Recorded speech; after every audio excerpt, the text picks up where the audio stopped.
Assalamualaikum warahmatullahi wabarakatuh. Perkenalkan, nama saya Iwan Fatih Al-Muzaki. Saya di sini akan menjelaskan tentang materi yang saya dapat, yaitu warisan Wali Songo dalam penyebaran Islam, kelompok 5. Karena ini awalan, saya juga mempunyai sebuah kata-kata. Seorang yang bijak pernah berkata, agama tanpa ilmu adalah buta. Ilmu tanpa agama adalah lumpuh. Tapi, bagaimana kita bisa menyeimbangkan keduanya dalam kehidupan sehari-hari? Jawabannya adalah pertama, diri sendiri. Pengertian Wali Songo. Apakah kalian tahu Wali Songo? Wali Songo adalah 9 wali atau ulama yang berperan besar dalam menyebarkan agama Islam di Nusantara, khususnya di Pulau Jawa, pada abad ke-14 hingga ke-16. Kata Wali Songo berasal dari bahasa Arab, di mana wali berarti orang suci atau kekasih Allah, dan Songo dalam bahasa Jawa berarti 9. Jadi, Wali Songo secara harfiah berarti 9 wali. Mereka dikenal sebagai para penyebar Islam yang menggunakan pendekatan budaya, seni, pendidikan, dan politik untuk memperkenalkan ajaran Islam kepada masyarakat yang sebelumnya menganut Hindu atau Buddha dan kepercayaan lainnya. Berbeda dengan penyebaran agama yang bersifat paksaan, Wali Songo mengajarkan Islam secara damai dengan menyesuaikan diri dengan budaya Jawa. Keberhasilan Wali Songo dalam dakwahnya menjadikan Islam sebagai agama mayoritas di Indonesia hingga saat ini. Mereka tidak hanya dihormati sebagai tokoh agama, tetapi juga sebagai pelopor perubahan sosial dan budaya di Nusantara. Apakah kalian tahu tujuan Wali Songo? Wali Songo punya tujuan utama yaitu buat menyebarkan Islam di Nusantara, khususnya di Jawa, dengan pendekatan yang damai dan mudah diterima masyarakat. Saya akan memperjelas apa itu menyebarkan. 1. Menyebarkan Islam dengan budaya lokal.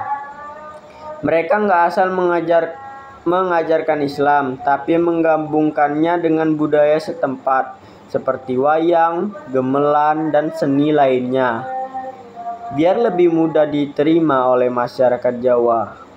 2. Menghapuskan pengaruh animisme dan Hindu-Buddha secara perlahan.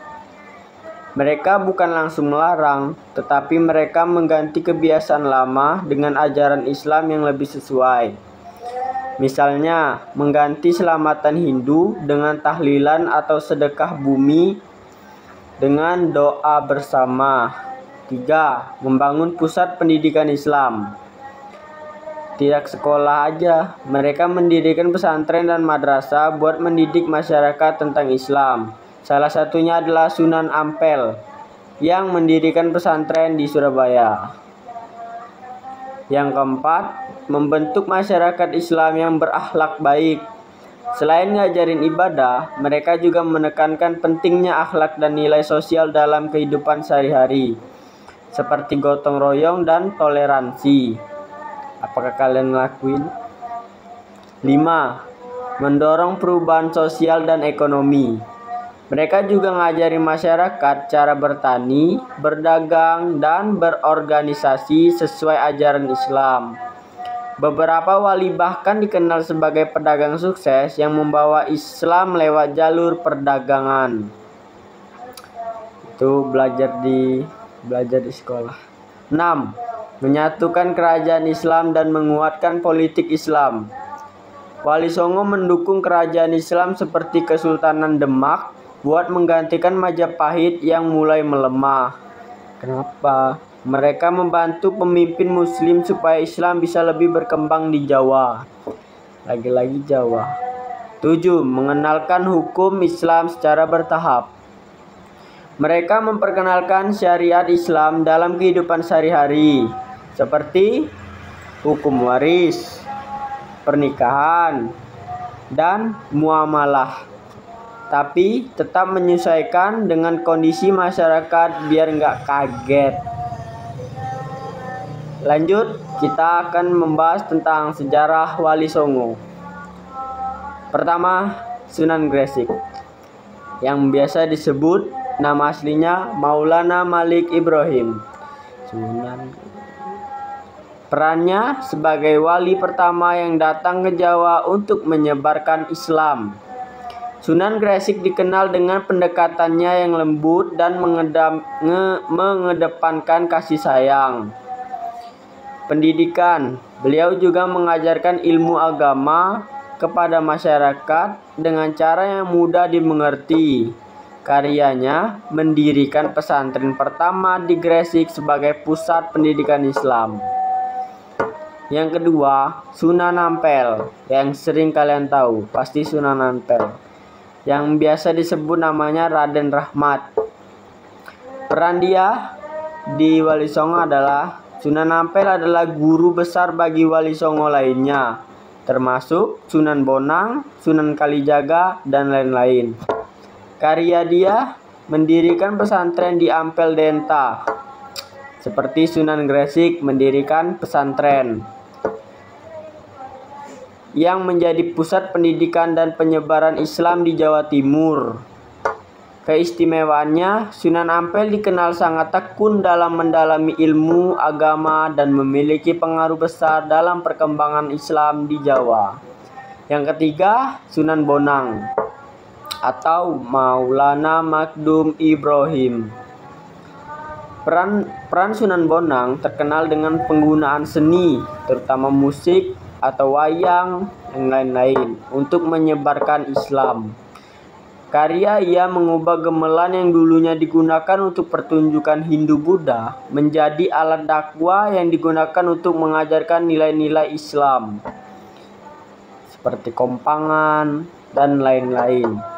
Keistimewaannya, Sunan Bonang juga dikenal memiliki pengetahuan yang luas dan cara dakwah yang menyentuh hati masyarakat.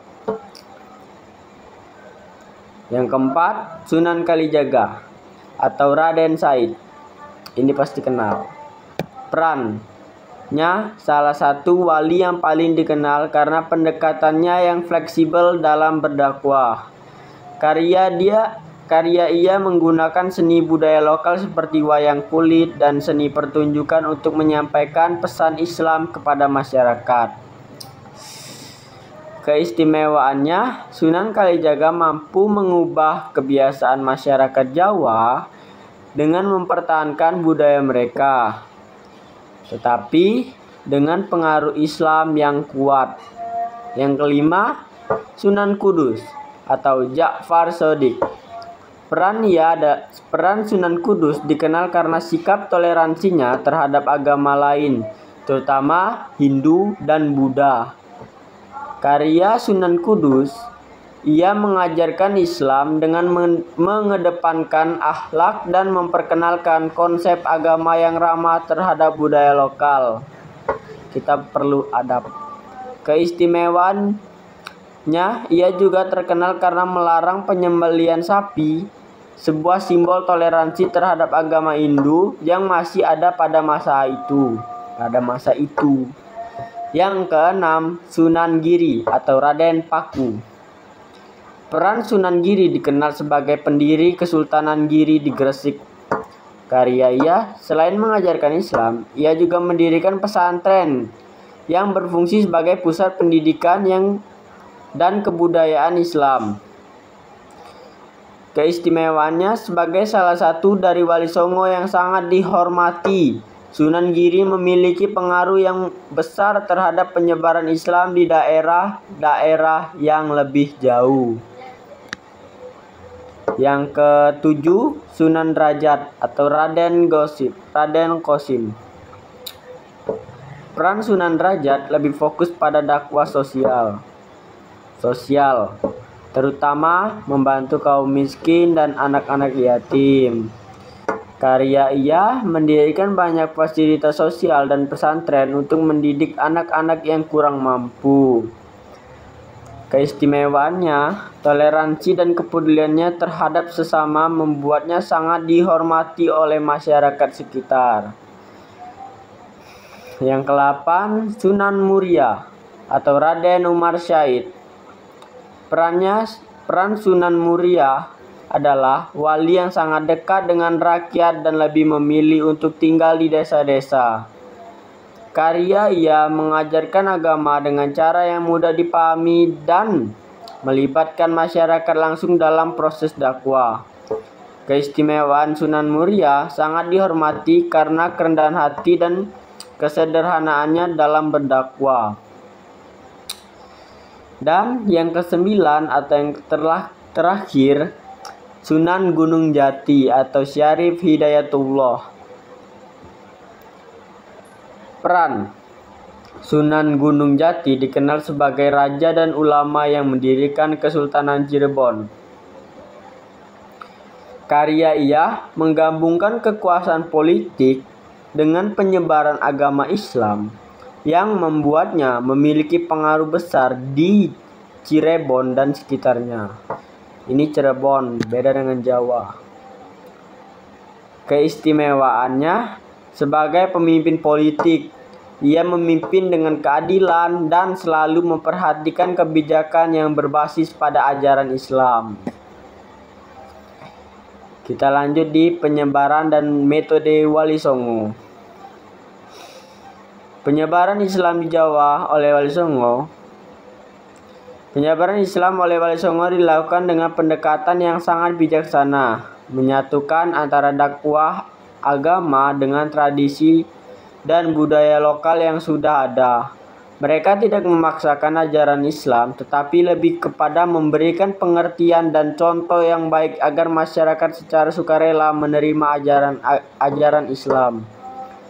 Metode dakwah Wali Songo menggunakan seni dan budaya, wayang kulit, tambang atau lagu, dan gamelan digunakan untuk menyampaikan pesan Islam. Yang kedua, toleransi antar agama. Ini perlu. Mereka menunjukkan sikap saling menghormati dengan agama-agama yang ada, terutamanya Hindu dan Buddha, yang masih banyak dianut oleh masyarakat Jawa pada waktu itu. Yang ketiga yaitu pendidikan dan sosial. Mereka mendirikan pesantren sebagai pusat pendidikan yang tidak hanya mengajarkan agama, tetapi juga ilmu pengetahuan yang keterampilan hidup. Pengaruh Wali Songo dalam politik dan pemerintahan. Wali Songo berperan besar dalam runtuhnya Majapahit dan berdirinya Kesultanan Demak, kerajaan Islam pertama di Jawa. Sunan Gunung Jati mendirikan Kesultanan Cirebon dan Banten, yang kemudian menjadi pusat penyebaran Islam di Jawa Barat. Sunan Giri dihormati sebagai raja tanpa mahkota karena banyak kerajaan Islam di Nusantara yang mengikuti ajarannya. Para wali juga memberi nasihat kepada para sultan agar menjalankan pemerintahan berdasarkan prinsip Islam dan keadilan sosial. Kita lanjut di strategi dakwah Wali Songo yang efektif. Pertama, metode asimilasi. Mereka tidak langsung menolak budaya lama, tetapi mengislamkannya secara tertahap. Misalnya, wayang yang awalannya mengandung unsur Hindu diubah menjadi media dakwah. Kedua, metode ekonomi. Wali Songo juga aktif dalam perdagangan. Sunan Gresik dikenal sebagai perdagangan sukses yang memperkenalkan sistem ekonomi Islam yang sering dipelajari. Metode pendidikan. Mendirikan pesantren sebagai pusat pembelajaran Islam dan ilmu umum, yang akhirnya melahirkan generasi pemimpin Islam di Nusantara. Metode seni dan budaya. Musik, tembang, dan kesenian digunakan sebagai alat dakwah agar masyarakat mudah menerima Islam tanpa paksaan. Jejak Wali Songo di zaman sekarang. Tradisi Islam ala Wali Songo masih bertahan di Jawa dan daerah lain, seperti Maulid Nabi, sekaten, dan grebek Maulud. Model pesantren yang mereka kembangkan masih menjadi sistem pendidikan Islam utama di Indonesia. Gaya dakwah Wali Songo yang toleran dan fleksibel masih jadi inspirasi bagi para ulama dan pendakwah modern.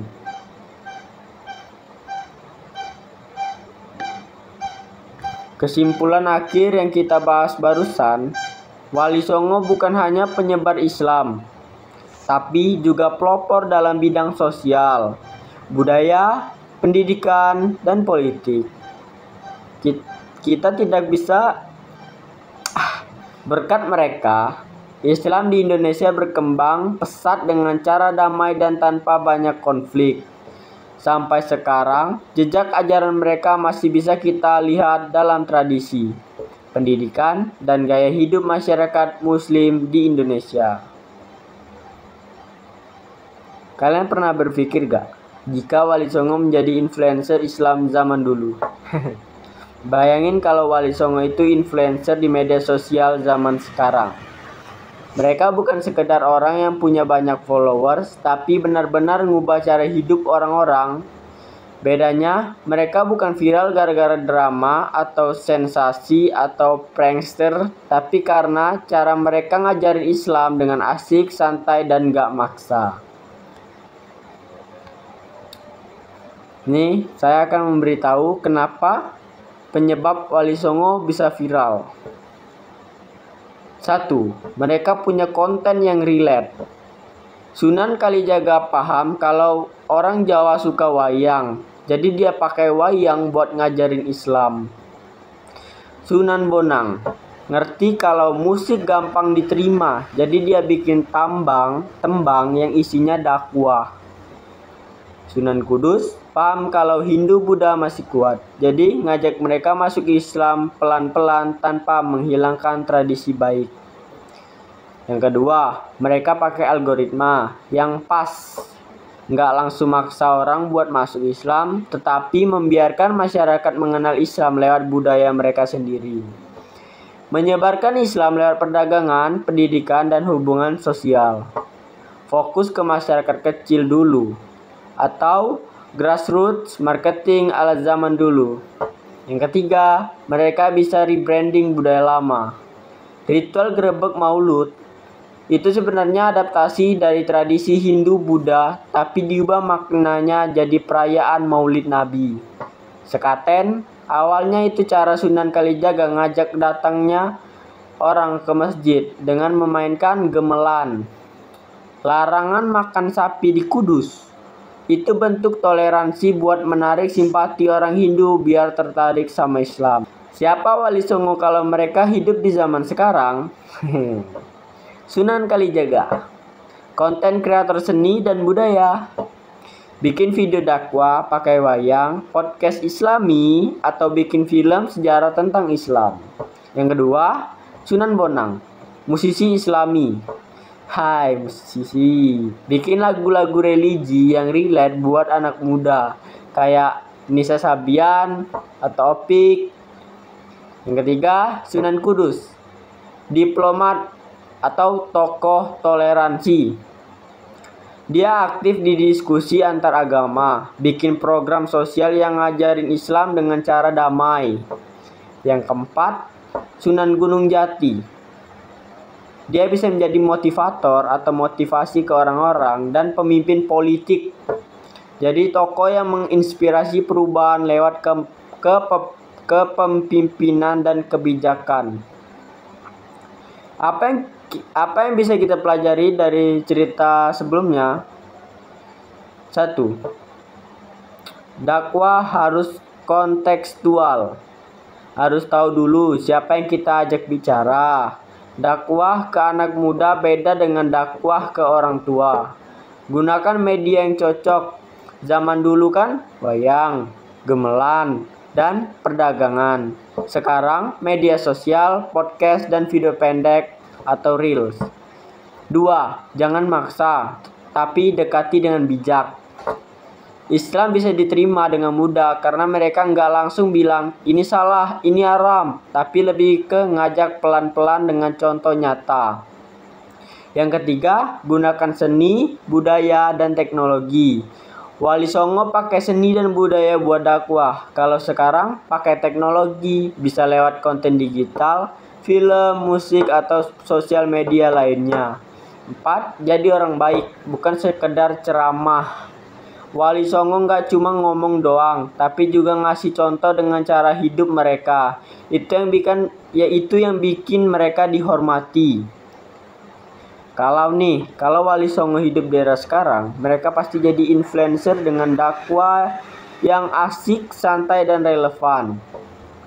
Cara mereka ngajarin Islam bisa kita contoh, yaitu dengan menyesuaikan zaman, menggunakan media yang pas, dan tetap santun dalam menyampaikan kebaikan. Yang kedua nih, Wali Songo menjadi tim superhero. Kalau Wali Songo hidup di dunia komik atau film superhero lainnya, mereka ini kayak Avengers-nya Islam di Nusantara. Masing-masing punya kekuatan dan peran unik, tapi tujuannya sama, menyebarkan Islam dengan damai. Wali Songo tim superhero. 1. Sunan Gresik menjadi the strategis. Kayak Profesor X di X-Men. Dia yang pertama kali datang ke Jawa dan bikin fondasi Islam di sini, menggunakan pendekatan perdagangan dan ilmu pengobatan biar masyarakat percaya dan respek sama Islam. 2. Sunan Ampel menjadi the mentor. Mirip Master Yoda di Star Wars. Dia pelatih utama para wali lainnya, menciptakan filosofi Mohlimo atau tidak mencuri, tidak judi, tidak mabuk, tidak madat, tidak zina, yang jadi kode etika dakwah. Yang ketiga, Sunan Bonang menjadi the musician Max. Kalau dia di dunia fantasi, dia kayak penyihir yang pakai musik buat mempengaruhi orang. Dengan alat musik gamelan, dia menyisipkan ajaran Islam dalam tambang-tambangnya. 4. Sunan Kalijaga, the master of disguise. Ini sih undercover agent, kayak Batman yang nyamar buat mendekati orang-orang tanpa mencurigakan. Ikut tradisi lokal, masuk ke budaya wayang, tapi dibalik itu dia sebenarnya lagi berdakwah. Yang kelima, Sunan Kudus, the diplomat. Mirip dengan Wonder Woman yang selalu nyari jalan damai sebelum perang. Dia melarang penyembelihan sapi di Kudus buat menghormati umat Hindu, biar mereka tertarik ke Islam tanpa paksaan. Yang keenam, Sunan Giri, detection. Kayak Tony Stark yang pintar nyusun strategi dan sistem. Dia bikin sistem pendidikan Islam di berbagai daerah, bahkan pengaruhnya sampai keluar Jawa. Yang ketujuh, Sunan Muria, the grassroots hero.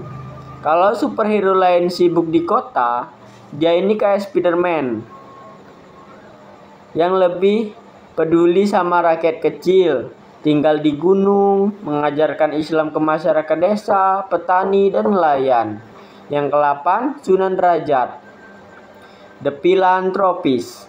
Mirip Bruce Wayne yang dermawan.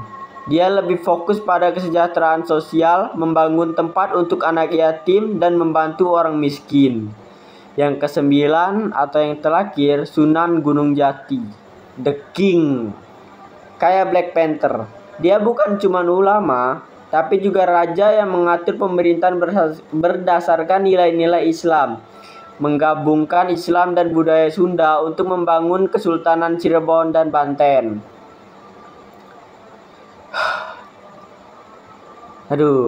Sudah di kesimpulan nih. Karena sudah 21 menit. Kesimpulan yang bisa kita ambil dari pembelajaran yang barusan saya jelasin, saya jelasin untuk mengakhiri pembahasan tentang Wali Songo, bisa disimpulkan bahwa prinsip-prinsip yang diterapkan oleh mereka dalam dakwah telah menciptakan sebuah fondasi kuat bagi penyebaran Islam di Jawa, bahkan di seluruh Indonesia, bisa juga terjadi di luar negeri ya. Dengan pendekatan yang bijaksana, penuh toleransi, dan menghormati budaya lokal, Wali Songo berhasil mengintegrasikan ajaran Islam dengan kehidupan masyarakat tanpa menghilangkan identitas budaya mereka. Mereka tidak hanya sebagai penyebar agama, tetapi juga sebagai pembangun karakter, moral, etika, dan sosial yang lebih dakwah, yang santun dan tidak memaksakan. Mereka berhasil mengubah hati banyak orang untuk memeluk Islam secara sukarela, menciptakan perdamaian, dan memperkenalkan nilai-nilai akhlak yang luhur. Hingga kini, pengaruh Wali Songo masih terasa dalam kehidupan sehari-hari masyarakat Islam di Indonesia. Nama-nama mereka tetap dikenang dan prinsip-prinsip dakwah yang mereka ajarkan menjadi teladan dalam menjaga persatuan dan kesatuan bangsa.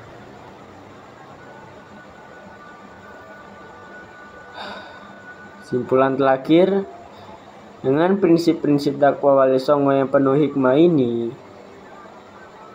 kita bisa mengambil pelajaran penting dalam menghadapi tantangan zaman sekarang. Beda ya dengan tantangan zaman dahulu. Tantangan zaman sekarang menjaga kedamaian, menghargai, menghormati perbedaan, dan mengedepankan pendidikan serta akhlak, adab, moral, dan lain-lainnya yang baik dalam kehidupan sehari-hari.